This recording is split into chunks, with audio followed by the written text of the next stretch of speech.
What's up, YouTube? Coach Jash here, Masters, Collegiate, and High School Sprints and Hurdles coach, former Division I athlete, and former pro hurdler, track and field. Today, we're going to be talking about the new NCAA rules that are going to kick into effect this upcoming season for the track athletes. And whether you're a parent or a track athlete yourself, if you have aspirations of going Division I, II, or III, or just running at the next level, I'm going to break down some of the new rules and what event will best help you be liked by the coaches. So let's dive into it. All right, so first we're going to talk about the new NCAA rules. So back in 2004, the settlement house and the NCAA, they settled a rule saying that, yo, athletes, you can get paid. And not only that, it gave an influx of more money into the NCAA space. Now, I don't know why this stuff always tends to happen. As soon as I graduated, they want to start changing the rules, but it's okay. It's okay. I think it was for a purpose. Now I can help explain what the best way to navigate and make moves during the NCAA, being that I was a Division I athlete, ran at Cal Berkeley in Oklahoma. So and also was a junior college athlete as well. So I'm going to touch on that a little bit as well, because the new rule says that if you are a junior college athlete, it does not count towards your NCAA eligibility. So in the past, back in my day, if you went to a junior college for 2 years, those 2 years counted towards your total of your 4 years that you get in the collegiate level. So if you went to Mount Sac, for example, for 2 years or another junior college, then you only had 2 more years of Division I eligibility. Now they said junior colleges don't even count. So now you get 2 years of basically free college to set yourself up for 4 years. And if you do it right, you can knock out your GEs and whatever. You finish in 2 years at the university and have 2 more years of eligibility where the school will pay for your higher education. So then you can go get a master's, which is what I ended up doing. But before these rules were even in place. So anyway, let's get back to it. So every sport is a equivalency sport. So basically what that means is coaches can split scholarships into full, partial, or zero aid up to the roster limits. So specifically for track and field, the old roster limit was, I believe, 12 and a half of total full scholarships, which is really nothing. And so coaches would take that up and divvy it up and do what they have to do to get the recruits. But now they're bumping it all the way up to 45. So now you get 45 scholarship opportunities just on the men's side, and then another 45 on the women's side, which is great news. That means there's more money, more chances for you to get a scholarship. But now it takes away from the walk-ons and a lot less of the partial scholarships. So because they have so much more money to give, now they're going to just go for the athletes they want because now they have more money to get those athletes, and it's going to be less partial scholarships and less walk-ons. So while it's great that there is more money in the sport, now it becomes more competitive, and so you're going to be a lot, or you're going to have to be a better athlete out of college, or more academically great, so they could at least maybe do partial academic, partial athletic. So how it affects track and field? So before it was 12, now it's 45 for both men and women. So coaches can offer scholarships and making partial aid more common, but not as common as the little slivers. Like when I was in college, we had athletes who were just on books. So coaches were covering their books, and they were expected to cover the rest of their tuition and cost of living, things like that. So again, more scholarships is great because now you get more increase in partials and more in full rides.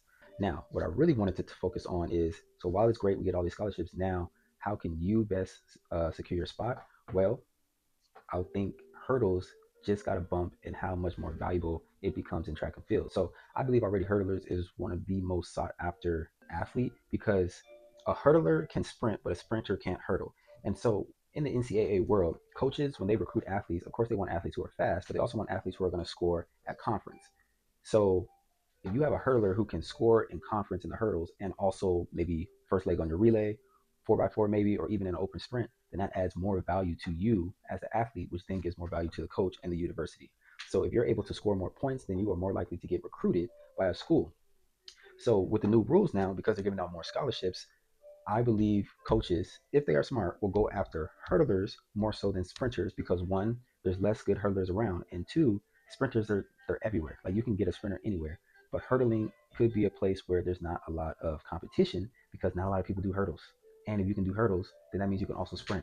So you're learning the new skill that makes you more valuable to be recruited by a coach. For one, hurdles is not easy. And that's part of the reason why people tend to just do open sprints because hurdling is not easy, and that's for sure a thing. But that means that it is a scarce commodity because it's more difficult. Not a lot of people do it, but I promise you, hurdles is one, is not that hard, and two, if you are serious about running at the next level, hurdles will be your best bet because, like I said before, everyone wants to run the 100, but not everyone is going to be competitive in the 100. If a collegiate coach is looking through a list of athletes, and we have, okay, on the women's side, we got an 11.5 girl, 11.5 girl, right? They both run 11.5. But one girl can also run the hurdles as well. The coach is going to pick the athlete who can run the hurdles because now you have extra value going into a conference meet. So this girl has the possibility of scoring in two events, not just one, which increases the team chances of winning a title. So when you are being recruited by a school or looking to get recruited by a school, factor in how much value do I add to the school, and if it's a lot, then you're most likely going to get a lot of money, and B, get recruited by that school. So that's why I believe hurdling will be the influx. Like, this is going to be ahead of the game, but colleges will be looking for more hurdlers because of one, it's not easy to coach hurdles or even have a hurdle athlete, and two, hurdlers can do sprints. So if you're a 400-meter hurdler, for example, okay, great, you can score in the 400. Guess what else? Now you're in the relay pool. You can run that 4x4 for sure. Now, instead of a coach having to get a 400 runner and a 400-meter hurler, now I just have a 400-meter hurler, and now I can use him to run the 4x4 if I need to, and then use an extra scholarship to maybe go get a thrower or a long jumper, or just beef up the team in another way because you add so much value being a hurler as well as a good sprinter. So look at the best hurdlers like Grant Holloway, Sidney McLaughlin, Daniel Roberts. Like, these athletes were, of course, the top of the top, but they also ran relay. And so here's an example. So a D1 program with 10 sprinters but only two hurdlers can use one of the 45 scholarship spots to get another hurdler. And because sprinters are, it's a saturated event pool, and now more so with the transfer portal, it's not going to be as hard to get a sprinter versus getting a hurdler. So if you're able to be a decent sprinter, but also pack on the ability to do hurdles, or even if it's just another event like long jump, like, the better that you can create value for another program, the more likely they are to recruit you. That's really what it comes down to. Because the coaches, they're trying to keep their job. So in order for them to keep their job, they need to score points at conference, win conference, and then get people to nationals. They have to get the most value out of the 45 scholarships that they have been given. So if you want to get recruited, go to the next level, I would recommend doing hurdles because it's niche. Not a lot of people do hurdles, or if they do hurdles, they're not very good. So if you take the time to be good at hurdles while also being a good sprinter, that could set you apart from the people who are just sprinters. So contact these coaches early, show versatility. Hurdles, long jump, be able to do another event, but I would recommend hurdles because one, it's not that hard. If you're not scared, it's not hard. And two, it goes hand in hand with your speed. So if you're trying to get faster, you have to be fast to do hurdles, which is also sometimes a misconception. Like, no, hurdlers tend to be good sprinters because you have to be fast and you have to have good technique to hurdle, absorb the contact, and keep running your three-step rhythm. But that'll be for another video. And then cast a wide net. So D1, make sure you make a list. How many D1s you want to go to? What, you want to go far from home, close from home? Like, make a thorough list and be intentional about it. Like, we're talking about your future here, what university you're going to go and be at for the next few years. And then if you're not at that D1 level or D2, or if you don't want to go T2, I highly recommend going to a junior college because nowadays it does not count against your clock. So if you went to a JUCO 2 years, developed yourself, knocked out your GEs and the basics in the classroom, or even got ahead, by the time you get to a university, you can be done early and then begin to work on a master's while also getting your school paid for at the university. And not only that, you're more mature, you've been around for a little bit, 2 years of junior college, it really sets you up nice. So that's, of course, what I would recommend. And then train smart and find a good coach. Again, a good coach, an easy way to tell is if they prioritize speed and not endurance, especially if you are a speed guy. So if you're a short hurdler, even a long hurdler, you need to be doing your speed work. So make sure you're doing your speed work. Find a good hurdle coach. So to wrap this all up, if you're trying to go to the next level, consider doing the hurdles. If you're like a freshman or sophomore, unless you're blazing, like one of the fastest 100-meter guys out, or if you're really set on doing 100, consider doing the hurdles.